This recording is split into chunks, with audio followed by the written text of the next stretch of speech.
प्यारे विद्यार्थियों, मैं मनदीप सिंह ETT अध्यापक सरकारी प्राइमरी स्कूल कोटपत्ता हाहा ਬੱਬਾ ਦੇ ऑनलाइन स्टडी प्रोग्राम ਵਿੱਚ ਤੁਹਾਡਾ ਸਾਰਿਆਂ ਦਾ ਸਵਾਗਤ ਕਰਦਾ ਹਾਂ। ਪਿਆਰੇ ਵਿਦਿਆਰਥੀਓ, ਅੱਜ ਜੋ ਆਪਾਂ ਵਿਸ਼ਾ ਕਰਨਾ ਹੈ ਉਹ ਹੈ ਗਣਿਤ ਜਮਾਤ 5ਵੀਂ, ਜਿਸ ਦਾ ਪਹਿਲਾ ਅਧਿਆਇ ਅਸੀਂ ਕਰ ਚੁੱਕੇ ਹਾਂ। ਅੱਜ ਅਸੀਂ ਦੂਸਰਾ ਅਧਿਆਇ ਸ਼ੁਰੂ ਕਰਨਾ ਹੈ, ਜਿਸ ਦਾ ਨਾਮ ਹੈ ਸੰਖਿਆਵਾਂ ਉੱਪਰ ਮੁੱਢਲੀਆਂ ਕਿਰਿਆਵਾਂ। ਇਸ ਦੇ ਵਿੱਚ ਸਭ ਤੋਂ ਪਹਿਲਾਂ ਕੁਝ ਕੁ ਜੋੜ ਦੇ ਸਧਾਰਨ ਸਵਾਲ ਹਨ, ਉਸ ਤੋਂ ਬਾਅਦ ਘਟਾਓ ਦੇ ਸਧਾਰਨ ਸਵਾਲ ਹਨ, ਫਿਰ ਕੁਝ ਖਾਲੀ ਸਥਾਨ ਭਰਨੇ ਹਨ। ਉਸ ਤੋਂ ਬਾਅਦ ਜਿਹੜੇ ਬਹੁਤ ਹੀ ਇੰਪੋਰਟੈਂਟ ਸਵਾਲ ਨੇ ਉਹ ਹਨ ਸਟੇਟਮੈਂਟ ਵਾਲੇ ਸਵਾਲ, ਜਿਨ੍ਹਾਂ ਨੂੰ ਅਸੀਂ ਇਬਾਰਤੀ ਸਵਾਲ ਵੀ ਕਹਿ ਦਿੰਦੇ ਹਾਂ, ਜੋ ਅਕਸਰ ਹੀ ਪੇਪਰ ਦੇ ਵਿੱਚ ਹੈ ਜਿਹੜੇ ਆਉਂਦੇ ਨੇ। ਆਓ ਸਭ ਤੋਂ ਪਹਿਲਾਂ ਅਸੀਂ ਜੋੜ ਦੇ ਸਵਾਲ ਹੱਲ ਕਰਨ ਦੀ ਕੋਸ਼ਿਸ਼ ਕਰੀਏ। ਤੁਹਾਡੇ ਕੋਲੇ ਦੋ ਰਕਮਾਂ ਜਿਹੜੀਆਂ ਦਿੱਤੀਆਂ ਹੋਈਆਂ ਨੇ। ਸਭ ਤੋਂ ਪਹਿਲਾਂ ਅਸੀਂ 4203, 6415, 131 ਨੂੰ ਜੋੜਨਾ ਹੈ। ਪਿਆਰੇ ਵਿਦਿਆਰਥੀਓ, ਦੇਖੋ ਇਸ ਰਕਮ ਦੇ ਵੀ 4 ਅੱਖਰ ਹੀ ਹਨ, ਡਿਜਿਟ ਜੋ ਅੰਕ ਹਨ 4 ਹੀ ਹਨ, ਇਸ ਦੇ ਵੀ 4 ਹੀ ਹਨ, ਇਸ ਲਈ ਇੱਕ ਦੂਜੇ ਦੇ ਥੱਲੇ ਲਿਖਣਾ ਇਸ ਨੂੰ ਸੌਖਾ ਹੋ ਜਾਂਦਾ ਹੈ। ਪਰ 131 ਦੇ ਸਿਰਫ 3 ਅੰਕ ਹਨ। ਕਈ ਵਾਰ ਵਿਦਿਆਰਥੀ ਸੱਜੇ ਪਾਸੋਂ ਸ਼ੁਰੂ ਨਹੀਂ ਕਰਦੇ, ਖੱਬੇ ਪਾਸੋਂ ਹੈ ਜਿਹੜਾ ਸ਼ੁਰੂ ਕਰ ਲੈਂਦੇ ਹਨ, ਉਸ ਨੂੰ ਫਿਰ ਸੱਜੇ ਪਾਸੇ ਨੂੰ ਲਿਖਦੇ ਹਨ, ਫਿਰ ਇਹ ਸਵਾਲ ਹੈ ਜਿਹੜਾ ਗਲਤ ਹੋ ਜਾਂਦਾ ਹੈ। ਤੁਸੀਂ ਕੀ ਕਰਨਾ, ਹਮੇਸ਼ਾ ਹੀ ਆਪਣੇ ਸੱਜੇ ਹੱਥ ਤੋਂ ਲਿਖਣਾ ਸ਼ੁਰੂ ਕਰਨਾ ਹੈ, ਇਸ ਨੂੰ ਖੱਬੇ ਪਾਸੇ ਨੂੰ ਲੈ ਕੇ ਜਾਣਾ ਹੈ, ਫਿਰ ਜਿੱਥੇ ਅੰਕ ਖਤਮ ਹੋ ਜਾਂਦਾ ਹੈ ਉੱਥੋਂ ਤੱਕ ਤੁਸੀਂ ਲਿਖਣਾ ਹੈ। ਤਾਂ ਹੁਣ ਇਸ ਦਾ ਤੁਸੀਂ ਜੋੜ ਕਰਨਾ ਹੈ। ਪਹਿਲਾਂ ਇਸ ਲਾਈਨ ਦਾ ਜੋੜ ਕਰਨਾ ਹੋਏਗਾ ਸੱਜੇ ਪਾਸੋਂ। ਕਈ ਵਾਰ ਵਿਦਿਆਰਥੀ ਕੀ ਕਰਦੇ ਹਨ ਕਿ ਖੱਬੇ ਪਾਸੋਂ ਜੋੜ ਕਰ ਦਿੰਦੇ ਹਨ। ਜੇਕਰ ਇਸ ਦਾ ਕੋਈ ਹਾਸਲ ਆਉਂਦਾ ਹੈ ਤਾਂ ਨਾਲ ਵਾਲੀ ਲਾਈਨ ਦੇ ਵਿੱਚ ਲੈ ਕੇ ਜਾਣਾ, ਜੇ ਇਸ ਦਾ ਕੋਈ ਹਾਸਲ ਆਉਂਦਾ ਹੈ ਤਾਂ ਨਾਲ ਵਾਲੀ ਲਾਈਨ ਦੇ ਵਿੱਚ।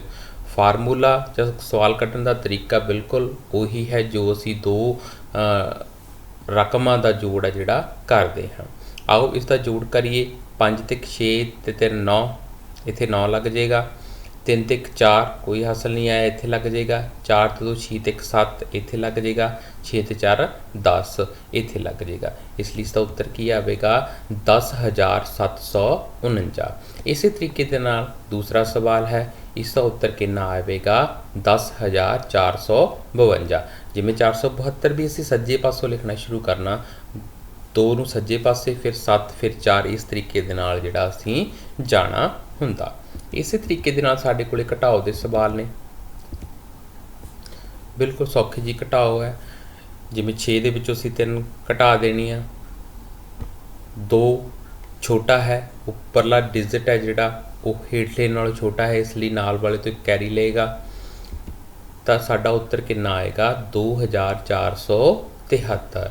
ਇਸੇ ਤਰੀਕੇ ਦੇ ਨਾਲ ਸਾਡੇ ਕੋਲ ਡੀ ਸਵਾਲ ਹੈ, ਜਿਸ ਦਾ ਉੱਤਰ ਆਏਗਾ 2,356। ਆਓ ਪਿਆਰੇ ਵਿਦਿਆਰਥੀਓ ਦੂਸਰਾ ਸਵਾਲ ਆਪਾਂ ਜਿਹੜਾ ਹੱਲ ਕਰੀਏ। ਖਾਲੀ ਸਥਾਨ ਭਰੋ।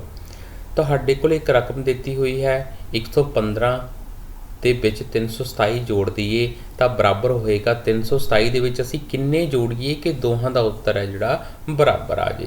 ਹੁਣ ਤੁਹਾਨੂੰ ਪਤਾ ਹੀ ਹੈ ਕਿ 327 ਸਾਡੇ ਕੋਲ ਦਿੱਤਾ ਤਾਂ ਸਾਡੇ ਕੋਲ 115 ਘੱਟ ਹੋਣਗੇ, ਤਾਂ ਅਸੀਂ ਇਸ ਦੇ ਵਿੱਚ 115 ਜੋੜ ਦੇਣੇ ਹੈ।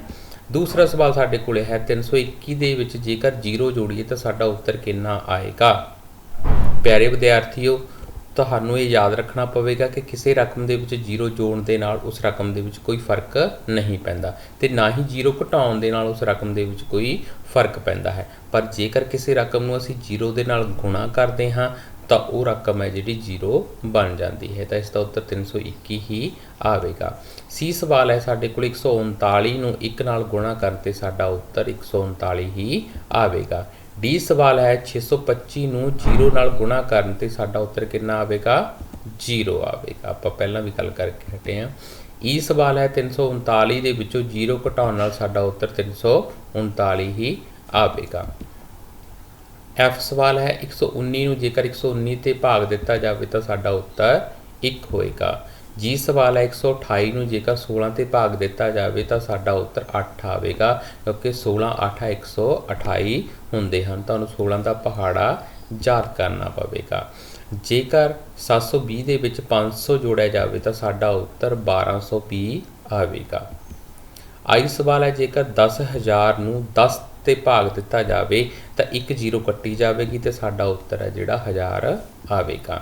ਜੇ ਸਵਾਲ ਹੈ 152 ਨੂੰ ਜੇਕਰ 19 ਤੇ ਭਾਗ ਦਿੱਤਾ ਜਾਵੇ ਤਾਂ ਸਾਡਾ ਉੱਤਰ 8 ਆਵੇਗਾ, ਕਿਉਂਕਿ 19 8 152 ਹੁੰਦੇ ਹਨ। ਤੁਹਾਨੂੰ 19 ਦਾ ਪਹਾੜਾ ਚੰਗੇ ਤਰੀਕੇ ਦੇ ਨਾਲ ਯਾਦ ਕਰਨਾ ਪਵੇਗਾ। आओ हुण असी स्टेटमेंट वाले सवाल जो बहुत ही इंपॉर्टेंट होंदे ने उन्हां नूं असी करिए। सब तो पहला तुसी स्टेटमेंट नूं बहुत ध्यान दे नाल पढ़ना है, फिर तुसी उसका हल है जिहड़ा लभना है। जिवें पहला सवाल है, एक स्कूल विच 342 लड़के हन ਅਤੇ 369 लड़कियां ਹਨ, दसो स्कूल विच किन्ने बच्चे पढ़ते हैं। देखो एक स्कूल विच लड़के तो एक स्कूल विच लड़कियां, स्कूल दे विच कुल विद्यार्थी असीं दसने ने। उदाहरण के तौर पर तुसीं अपना भी स्कूल लै सकते हो, एक जमात लै सकते हो कि तुहाडी जमात दे विच 20 लड़कियां ते 15 लड़के ने, तुहाडी जमात दे विच कुल किन्ने बच्चे होणगे। उसी तरीके दे नाल इस सवाल नूं हल करना है। लड़के किन्ने ने साडे कोले 342, लड़कियां किन्नियां ने साडे कोले 369, दोहां दा असीं जोड़ कर देना है तां साडे कोले कुल बच्चे है जिहड़े आ जाणगे। साडे कोले कुल बच्चे ने 711। दूसरा सवाल है साडे कोले, एक गोदाम विच 459 बोरियां कणक, 813 बोरियां चावल, दसो गोदाम विच किन्नियां बोरियां हैं। ये भी इस तरीके दे नाल करना, कणक दीयां बोरियां लिख लैणियां, चावल दीयां बोरियां लिख लैणियां ते दोहां दा जोड़ है जिहड़ा असीं कर देना तां साडे कोल उत्तर आएगा 1272। तीसरा सवाल है, एक साल विच हरमनप्रीत कौर ने 1790 दौड़ां बनाईयां, 1790 ਅਤੇ ਮਿਤਾਲੀ ਰਾਜ ਨੇ 1299 ਦੌੜਾਂ ਬਣਾਈਆਂ। ਹਰਮਨਪ੍ਰੀਤ ਨੇ ਮਿਤਾਲੀ ਰਾਜ ਤੋਂ ਕਿੰਨੀਆਂ ਦੌੜਾਂ ਵੱਧ ਬਣਾਈਆਂ। ਹੁਣ ਤੁਹਾਨੂੰ ਪਤਾ ਹੀ ਹੈ ਕਿ ਹਰਮਨਪ੍ਰੀਤ ਨੇ ਦੌੜਾਂ ਵੱਧ ਬਣਾਈਆਂ ਨੇ। ਹੁਣ ਜੇਕਰ ਅਸੀਂ ਦੇਖਣਾ ਵੀ ਕਿੰਨੀਆਂ ਦੌੜਾਂ ਵੱਧ ਬਣਾਈਆਂ ਤਾਂ ਹਰਮਨਪ੍ਰੀਤ ਦੀਆਂ ਦੌੜਾਂ ਦੇ ਵਿੱਚੋਂ ਮਿਤਾਲੀ ਰਾਜ ਦੀਆਂ ਦੌੜਾਂ ਜਿਹੜੀਆਂ ਅਸੀਂ ਘਟਾ ਦੇਣੀਆਂ ਤਾਂ ਸਾਡੇ ਕੋਲ ਉੱਤਰ ਆਏਗਾ 491। ਤੁਸੀਂ ਲਿਖਣਾ ਕਿਸ ਤਰੀਕੇ ਨਾਲ ਹੈ, ਹਰਮਨਪ੍ਰੀਤ ਕੌਰ ਨੇ ਬਣਾਈਆਂ ਦੌੜਾਂ 1790, ਮਿਤਾਲੀ ਰਾਜ ਦੁਆਰਾ ਬਣਾਈਆਂ ਗਈਆਂ ਦੌੜਾਂ 1299। ਹਰਮਨਪ੍ਰੀਤ ਨੇ ਜਿੰਨੀਆਂ ਦੌੜਾਂ ਵੱਧ ਬਣਾਈਆਂ ਉਸ ਨੂੰ ਘਟਾ ਕੇ ਸਾਡੇ ਕੋਲ ਉੱਤਰ 491 ਆਵੇਗਾ। ਚੌਥਾ ਸਵਾਲ ਹੈ, ਹਰਪ੍ਰੀਤ ਨੇ ਆਪਣੇ ਪਿਤਾ ਜੀ ਤੋਂ 10,000 ਰੁਪਏ ਲਏ। ਮੰਨ ਲਓ ਤੁਸੀਂ ਲਏ ਆ ਆਪਣੇ ਪਿਤਾ ਤੋਂ 10,000 ਰੁਪਏ ਲਏ ਆ ਅਤੇ 3,540 ਰੁਪਏ ਦਾ ਇੱਕ ਸਾਈਕਲ ਖਰੀਦ ਲਿਆ। ਉਸ ਕੋਲ ਕਿੰਨੇ ਰੁਪਏ ਬਾਕੀ। ਜਦੋਂ ਬਾਕੀ ਦੀ ਗੱਲ ਆ ਜਾਏ ਤਾਂ ਅਸੀਂ ਹਮੇਸ਼ਾ ਹੀ ਘਟਾਓ ਕਰਨੀ ਹੈ। ਤਾਂ ਹਰਪ੍ਰੀਤ ਨੇ ਆਪਣੇ ਪਿਤਾ ਤੋਂ ਲਏ ਰੁਪਏ 10,000, ਸਾਈਕਲ ਦਾ ਮੁੱਲ 3,540 ਤੇ ਉਸ ਕੋਲ ਬਾਕੀ ਬਚੇ ਹੈ ਜਿਹੜੇ ਰੁਪਏ 6,460 ਰੁਪਏ ਜਿਹੜੇ ਬਾਕੀ ਬਚੇ ਨੇ। ਪੰਜਵਾਂ ਸਵਾਲ ਹੈ, ਇਹ ਸਵਾਲ ਹੈ, ਇੱਕ ਦੁਕਾਨਦਾਰ ਕੋਲ 625 ਟਾਫੀਆਂ ਦੇ ਪੈਕਟ ਹਨ। ਦੁਕਾਨਦਾਰ ਕੋਲ ਕਿੰਨੇ ਪੈਕਟ ਨੇ 625। ਇੱਕ ਜਾਂ ਹਰੇਕ ਪੈਕਟ ਵਿੱਚ ਕਿੰਨੀਆਂ ਟਾਫੀਆਂ ਨੇ 100। ਦੁਕਾਨਦਾਰ ਕੋਲ ਕਿੰਨੀਆਂ ਟਾਫੀਆਂ ਹੋਣਗੀਆਂ। ਜੇ ਇੱਕ ਦੀਆਂ ਪਤਾ ਤੁਸੀਂ ਵਾਲੀਆਂ ਦੀਆਂ ਕੱਢਣੀਆਂ ਤਾਂ ਉਸ ਨੂੰ ਗੁਣਾ ਕਰ ਲੈਣੀ ਚਾਹੀਦੀ ਹੈ। ਟਾਫੀਆਂ ਦੇ ਕੁੱਲ ਪੈਕਟ ਕਿੰਨੇ ਨੇ 625। ਹਰੇਕ ਪੈਕਟ ਵਿੱਚ ਜਾਂ ਇੱਕ ਪੈਕਟ ਵਿੱਚ ਟਾਫੀਆਂ 100। ਕੁੱਲ ਟਾਫੀਆਂ ਜਿਹੜੀਆਂ ਹੈਗੀਆਂ ਸਾਡੇ ਕੋਲੇ ਉਹ ਕਿੰਨੀਆਂ ਹੋਣਗੀਆਂ 625 ਗੁਣਾ 100, ਯਾਨੀ ਕਿ ਸਾਡੇ ਕੋਲ ਉੱਤਰ ਕਿੰਨਾ ਆ ਗਿਆ 62,500। ਅਗਲਾ ਸਵਾਲ ਹੈ ਜਿਹੜਾ ਸਾਡੇ ਕੋਲੇ, ਇੱਕ ਟਰੱਕ ਦੇ ਟੈਂਕ ਵਿੱਚ 250 ਲੀਟਰ ਡੀਜ਼ਲ ਹੈ। ਜੇਕਰ ਟਰੱਕ 1 ਲੀਟਰ ਡੀਜ਼ਲ ਵਿੱਚ 9 ਕਿਲੋਮੀਟਰ ਦੀ ਦੂਰੀ ਤੈਅ ਕਰਦਾ ਹੈ ਤਾਂ ਟਰੱਕ ਕੁੱਲ ਕਿੰਨੀ ਦੂਰੀ ਤੈਅ ਕਰੇਗਾ। ਇਹ ਵੀ ਬਿਲਕੁਲ ਆਪਣਾ ਟੌਫੀਆਂ ਵਾਲੇ ਸਵਾਲ ਦੇ ਨਾਲ ਦਾ ਸਵਾਲ ਹੈ। 1 ਲੀਟਰ ਵਿੱਚ ਤੈਅ ਕੀਤੀ ਦੂਰੀ ਸਾਨੂੰ ਪਤਾ ਹੈ 9 ਕਿਲੋਮੀਟਰ, ਤਾਂ ਫਿਰ 250 ਲੀਟਰ ਡੀਜ਼ਲ ਵਿੱਚ ਦੂਰੀ ਤੈਅ ਕਰੇਗਾ, ਉਹ ਵੱਧ ਕਰੇਗਾ ਕਿ ਘੱਟ ਕਰੇਗਾ, ਵੱਧ ਕਰੇਗਾ। ਇਸ ਲਈ 250 ਨੂੰ ਤੁਸੀਂ ਕਾਹਦੇ ਨਾਲ ਗੁਣਾ ਕਰ ਦੇਣੀ ਆ 9 ਨਾਲ ਗੁਣਾ ਕਰ ਦੇਣੀ ਆ ਤਾਂ ਸਾਡਾ ਉੱਤਰ 2,250 ਰੁਪਏ ਕਿਲੋਮੀਟਰ ਉਹ ਆ ਜਾਏਗਾ ਕਿ ਇੰਨੀ ਦੂਰੀ ਤੈਅ ਕਰੇਗਾ।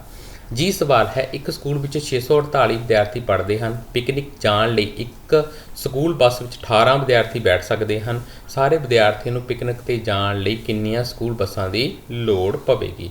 ਇਹ ਕੀ ਹੈ, ਭਾਗ ਦਾ ਸਵਾਲ ਬਣੇਗਾ ਕਿਉਂਕਿ 648 ਵਿਦਿਆਰਥੀ ਨੇ। ਹਰ ਇੱਕ ਬੱਸ ਦੇ ਵਿੱਚ ਅਸੀਂ ਕਿੰਨੇ ਵਿਦਿਆਰਥੀ ਬਿਠਾ ਸਕਦੇ ਹਾਂ, ਉਹਨਾਂ ਨੂੰ ਕਿੰਨੇ ਬੱਸਾਂ ਦੇ ਵਿੱਚ ਜਿਹੜਾ ਅਸੀਂ ਵੰਡ ਕੇ ਬਿਠਾ ਸਕਦੇ ਹਾਂ।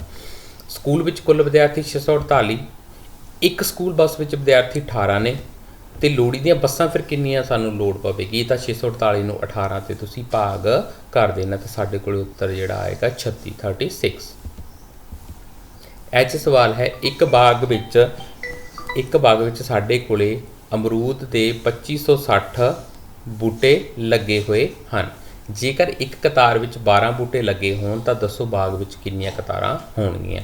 ਇਹ ਵੀ ਸਵਾਲ ਇਸ ਤਰੀਕੇ ਦੇ ਨਾਲ ਹੀ ਕਰਨਾ। ਸਾਡੇ ਕੋਲੇ ਬਾਗ ਵਿੱਚ ਅਮਰੂਦ ਦੇ ਬੂਟੇ 2568, ਇੱਕ ਕਤਾਰ ਵਿੱਚ ਬੂਟੇ 12, ਤਾਂ ਸਾਡੇ ਕੋਲੇ ਕਤਾਰਾਂ ਦੀ ਸੰਖਿਆ ਕਿੰਨੀ ਆਏਗੀ 2568 ਨੂੰ 12 ਤੇ ਅਸੀਂ ਭਾਗ ਦੇਣਾ ਤਾਂ 214 ਜਿਹੜਾ ਉੱਤਰ ਸਾਡੇ ਕੋਲੇ ਆਏਗਾ ਕਤਾਰਾਂ ਦੀ ਸੰਖਿਆ। ਉਮੀਦ ਹੈ ਪਿਆਰੇ ਵਿਦਿਆਰਥੀਓ ਤੁਹਾਨੂੰ ਇਹ ਸਵਾਲ ਆ ਜਿਹੜੇ ਬਹੁਤ ਚੰਗੀ ਤਰ੍ਹਾਂ ਸਮਝ ਆ ਗਏ ਹੋਣਗੇ।